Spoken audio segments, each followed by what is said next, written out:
түрік елінің әйгілі макрелбесін бірге дайындайық.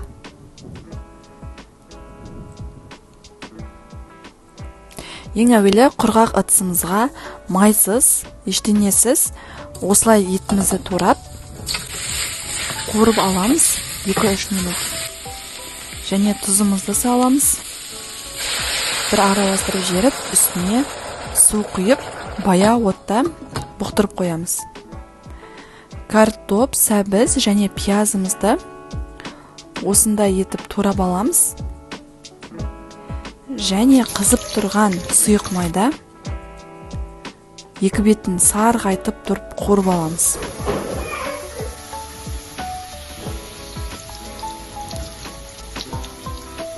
Бөлек ыдысқа салып аламыз және осы майда сәбізімізді қуырып аламыз.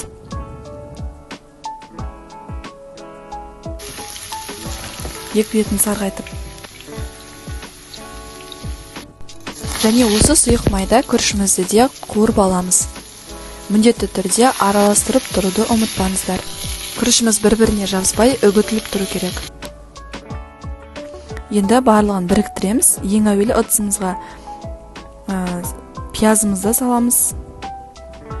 Етімізді, сәбіз, картоп. Қуырған кезде біз тұз қоспағандықтан тұзды қазір қосып жібереміз. Және күрішімізді саламыз. Тұзымызды қосып, күрішіміз батып тұратындай етіп су құямыз. Және суымыз міндетті түрде қайнаған су болу керек. Бетін жауып, әуелі қатты отта қайнатып аламыз және тек қана күрішін бір араластырып қоямыз. Сосын жайлап бұқтырып, баяу отта пісіріп аламыз. Дайын болғанға дейін салатымызды дайындаймыз.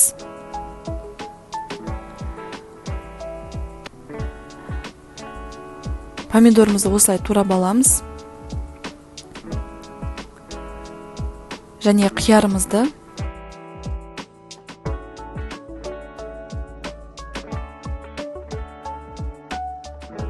Барлығын біріктіріп, тұз қосып, араластырып қойып қоямыз. Енді сосын дайындап жіберейік. Миятаны кішкене езіп саламыз және лимонның суын сығып саламыз. Сироп құямыз қалаған дәмдегі. Мен осындай сироп қостым. Енді спрайт сосын құйып, араластырып қоямыз. Біздің тамағымыз дайын. Ыдысымызға төңкеріп, қасықпен осылай ұрамыз, жеңіл түсу үшін. Астынан және жанынан. Жайлап көтереміз. Көрсеңіздер, міне осындай пиязы астында жабысып тұр, бірақ еті ешқандай да жабыспай әдемі болып түсті.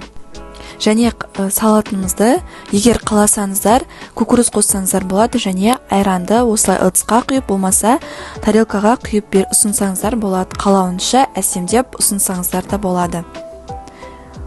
Осымен дайын, сіздермен болған Айдана.